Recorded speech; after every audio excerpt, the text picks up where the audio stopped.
کے تعلق سے رونے کا لفظ استعمال کرنا بہتر نہیں ہے، لیکن پریم چند بھی اپنے عہد کے بارے میں کہتے تھے اچھا نہیں لکھا جا رہا، اچھا نہیں لکھا جا رہا۔ اسی طریقے سے اور بھی ادیب تھے، ہر ادیب جو ایک معتبر ہو، اکثر و بیشتر ادیبوں نے اپنے عہد کی چیزوں سے غیر اطمینانی کا اظہار کیا ہے۔ تو میں کہوں کہ مجھے اس عہد سے، جس عہد میں سانس لے رہا ہوں، اس عہد میں اردو والے جو لکھ رہے ہیں وہ قابل فخر ہیں، اور اردو والے قابل مبارکباد ہیں، اور وہ ایسی چیزیں پیش کر رہے ہیں کہ جن میں امکانات ہیں، اور ان امکانات کی بنیاد پر ہم یہ کہہ سکتے ہیں کہ 21ویں صدی میں اردو کا فکشن اور بھی تابناک ہوگا۔ فکشن کے بارے میں بہت سی بات ہوئی ہے، اب تنقید کی طرف چلتے ہیں۔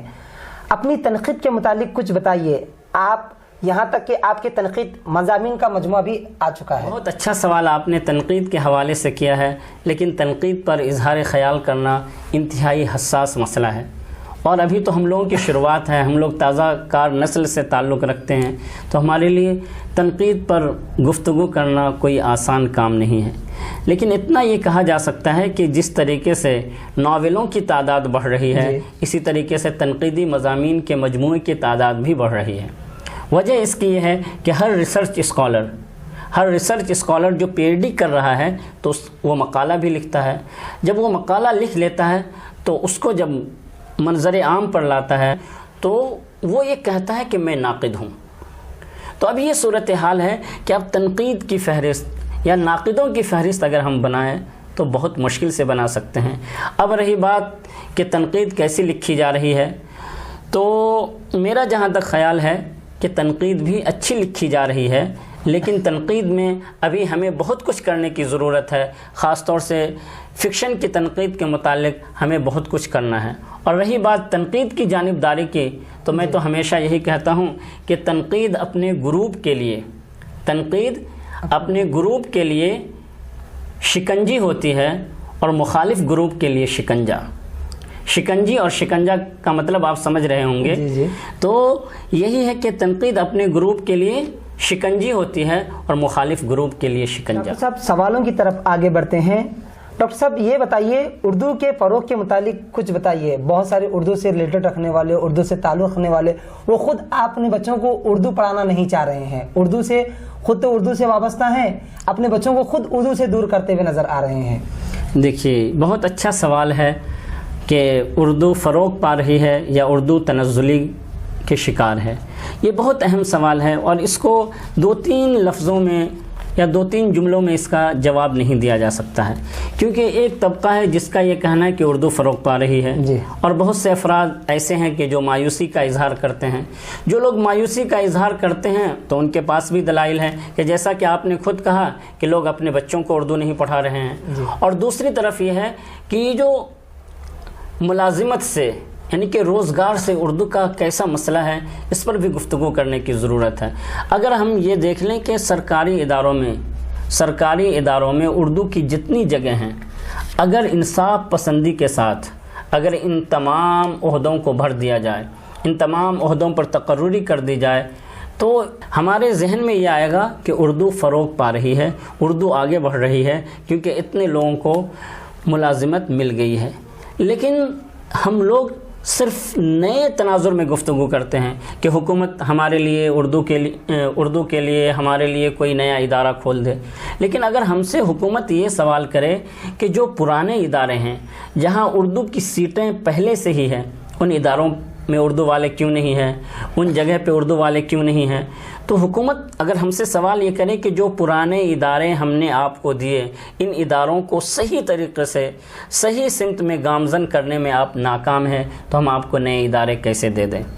تو یہ ہے اردو کا بہت مسئلہ، بہت ہی حساس مسئلہ ہے جس پر سوچا جا سکتا ہے۔ ڈاکٹر صاحب ان لوگوں کو کیا کہیں گے جو خود اردو سے واقف ہیں، اپنے بچوں کو اردو سے واقف نہیں کرا رہے ہیں؟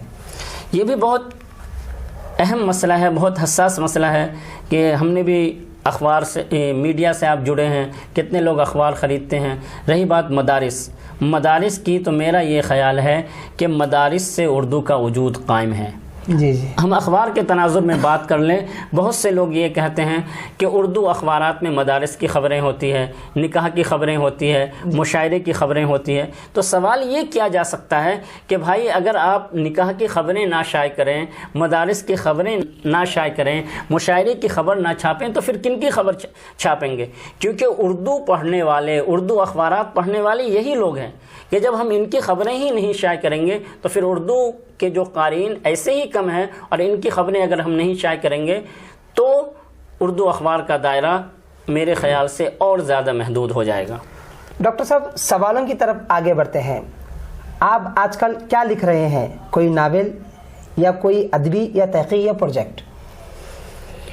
دیکھیے، ہم نے آپ کو پہلے بھی بتایا کہ لفظوں کا لہو جب منظر عام پر آیا تو میرے سان گمان میں بھی نہیں تھا کہ لوگ اس طریقے سے ہاتھوں ہاتھ لیں گے، لیکن لوگوں نے جو پذیرائی کی، لوگوں نے جو ہمت افزائی کی، اور پھر میں یہاں ساہتیہ اکیڈمی کا بھی شکریہ ادا کرنا چاہتا ہوں کہ ساہتیہ اکیڈمی نے 2019 میں مجھے ساہتیہ اکیڈمی یووا پرسکار دیا ہے، تو اس سے بھی مجھے ہمت ملی ہے۔ تو ہم نے کچھ پہلے بھی کہا تھا کہ میں ایک ناول لکھ رہا ہوں، اور اس میں بھی رشتوں کو نئے تناظر میں دیکھنے کی کوشش کی گئی ہے، اور اس کا نام ابھی تو ہم نے طے نہیں کیا ہے۔ پیغام آفاقی کا نام آپ نے سنا ہوگا کہ پیغام آفاقی صاحب کے اوپر ایک مونوگراف بھی میرا تیار ہو رہا ہے۔ ماہ تنقیدی مضامین بھی لکھ رہا ہوں۔ اب یہ دیکھنا ہے کہ مناسب وقت کب ہوگا اور کب ان کتابوں کی اشاعت بہتر ہوگی۔ سب سوالوں کی طرف آگے بڑھتے ہیں۔ موجودہ ادیبوں میں ناقد ہوں یا تخلیق کار، کن کن کو پڑھنا پسند کرتے ہیں؟ دیکھیے، یہ بھی اہم سوال ہے، کیونکہ ہمیں کن کو پڑھنا چاہیے یا کن کو نہیں پڑھنا چاہیے، یہ اس کی رہنمائی ہمیں ملنا ضروری ہے، کیونکہ روز نئی کتابیں شائع ہو رہی ہیں۔ تو یہ بھی اہم سوال ہے کہ ہمیں کن کتابوں کا مطالعہ کرنا چاہیے۔ تو ہم اپنے اساتذہ سے، اپنے ساتھیوں سے مشورہ کرتے ہیں، وہ ہماری رہنمائی کرتے ہیں، اسی کی روشنی میں ہم پڑھتے ہیں۔ البتہ چند ایسے نام ہیں کہ جن کو بار بار پڑھنا مجھے پسند ہے اور جنہوں نے مجھے بہت سکھایا بھی ہے۔ اگر تنقید کی بات کریں تو حالی، شبلی، کلیم الدین احمد اور شمس الرحمن فاروقی کو میں پسند کرتا ہوں۔ اگر ان کی کتابیں بار بار پڑھوں تو بار بار نئی چیزیں ملتی ہیں۔ اور اگر میں ناول کی بات کروں تو بہت سے لوگ حالی کو ناول نگار تسلیم کریں یا نہ کریں، لیکن ہم نے ایک مضمون بھی لکھا ہے متن کے آس پاس میں، مجالس النساء کی نئی قرت۔ ہم نے اس میں حالی کی کتاب مجالس النساء کو ہم نے ناول تسلیم کیا ہے، اور اس کو ناول تسلیم کرانے کی کوشش بھی کی ہے۔ تو ناولوں میں حالی کو، پریم چند کو، پیغام آفاقی، غضنفر، انیس اشفاق وغیرہ کو پڑھنا میں زیادہ پسند کرتا ہوں۔ اگر افسانوں کی بات کریں تو افسانوں میں مجھے منٹو، ممتاز مفتی، سید محمد اشرف، سلام بن رزاق وغیرہ ایسے فنکار ہیں جن کو پڑھنا مجھے ایک خوشگوار حیرت میں بھی مبتلا کرتا ہے، اور مجھے بہت سی نئی چیزوں کو ہمارے سامنے لاتا ہے۔ اور ایک چیز اور میں بتا دوں کہ ہم نے صحافیوں سے بھی لکھنا سیکھا ہے۔ جی جی، جو پرانے صحافی ہیں، مولانا ابوالکلام آزاد ہو، مولانا محمد علی جوہر ہو، یا اور بھی جو لوگ ہوں، ان کی تحریریں تو سکھاتی ہیں ہی، لیکن موجودہ عہد کے جو صحافی ہیں ان سے بھی ہم نے سیکھا ہے۔ اس تناظر میں اگر میں نام لوں تو عزیز ورنی نے بھی مجھے بہت سکھایا ہے، اور جو اہم کالم نگار منصور آغا، ظفر آغا، سہیل انجم اور طاہر محمود وغیرہ کے کالم سے ہم نے کالم لکھنا شروع کیا۔ بلکہ کالم ہی نہیں، بلکہ فکشن کی طرف جو میں آیا تو فکشن کی طرف مائل کرنے میں بھی کہیں نہ کہیں ان صحافیوں کا کردار ہے کہ ان صحافیوں نے مجھے بہت سکھایا ہے، ان کے جملوں نے مجھے جملے بنانا سکھایا ہے۔ تو سب سوالوں کی طرف آگے بڑھتے ہیں۔ وہ تو بڑوں کی بات ہوئی، نئی نسل بلکہ تازہ نسل کے نمائندہ ادیبوں کے بارے میں کچھ بتائیے جن سے امیدیں کی جا سکتی ہیں۔ اب تازہ کار نسل کی بات کریں تو اس میں بھی بہت سے نام ہیں، جیسے غالب نشتر، توصیف بریلوی، ڈاکٹر سفینہ، امتیاز رومی، شہناز رحمان، نہال افروز، وسیم عقیل شاہ وغیرہ ایسے نوجوان ہیں کہ جو مسلسل لکھ رہے ہیں۔ یہ مسلسل لکھ رہے ہیں، کچھ ایسے ہیں کہ جو تنقید لکھ رہے ہیں، کچھ ایسے ہیں جو افسانہ لکھ رہے ہیں، ان میں سے کچھ ایسے لوگ بھی ہیں جو ناول لکھ رہے ہیں۔ اب یہ چیزیں ان کا محاسبہ ہوگا، ان کے بارے میں ہمیں کچھ کہنے کا حق نہیں پہنچتا ہے۔ ایک دور گزرے گا جب ان لوگوں کا محاسبہ کریں گے، ان کے متعلق رائے قائم کریں گے، ان کے متعلق بتائیں گے، تو بات بہت واضح ہوگی۔ ابھی ہم نے چند لوگوں کے نام لیے ہیں، اور بھی نام لیے جا سکتے ہیں، یہاں تو ہم نے چند لوگوں کے نام پیش کیے ہیں۔ تو ان لوگوں سے بھی ہم سیکھتے ہیں، کیونکہ یہ ہماری نسل کے لوگ ہیں، یہ ہمیں سکھاتے بھی ہیں۔ تو یہی کہا جا سکتا ہے کہ تازہ کار نسل بھی ہمیں بہت کچھ سکھاتی ہے۔ تنقید اور تخلیق کی بہت سے باتیں ہوئی ہے، آخری میں اپنا کوئی پسندیدہ شعر سنائیے۔ بہت اچھی بات، شاعری کے متعلق آپ نے آخری سوال کیا۔ بہت سے اشعار پسند ہے، غالب کے بہت سے اشعار مجھے یاد بھی ہیں اور پسند بھی ہیں۔ اسی طریقے سے علامہ اقبال کے بہت سے اشعار مجھے یاد ہیں اور پسند بھی ہیں۔ لیکن اس موقع سے میں ایک شعر پیش کرنا چاہتا ہوں جو مظہر امام کا ہے۔ مظہر امام کا نام آپ لوگوں نے سنا ہوگا، پڑھا بھی ہوگا۔ ان کا ایک شعر ہے: حیات جاویداں پانے کی خاطر، حیات جاویداں پانے کی خاطر، حیات مختصر چھوٹی نہیں ہے۔ یعنی کہ اگر ہم اس چھوٹی سی زندگی میں چند اچھے کام کر جائیں تو ہمیں حیات جاویدہ نصیب ہو جائے گی۔ ناظرین، جیسا کہ آپ کو معلوم ہے کہ یہ تھے ہمارے ساتھ ڈاکٹر سلمان عبدالصمد صاحب، جو اسسٹنٹ پروفیسر خواجہ بندہ نواز یونیورسٹی کے ہیں۔ بہت سی گفتگو یہاں پر ہوئی ہے۔ ہمارے اس ایپیسوڈ کے ذریعے ہم ڈاکٹر صاحب کا ہماری طرف سے اور ہماری ٹیم کی طرف سے شکریہ ادا کرتے ہیں کہ آپ اپنا قیمتی وقت نکال کر ہمارے اس ایپیسوڈ کو آپ نے قیمتی وقت دیا۔ پھر ایک مرتبہ نئے مہمانوں کے ساتھ ہماری ملاقات ہوگی۔ وائس آف گلبرگہ کے ساتھ میں سید نعیم الدین۔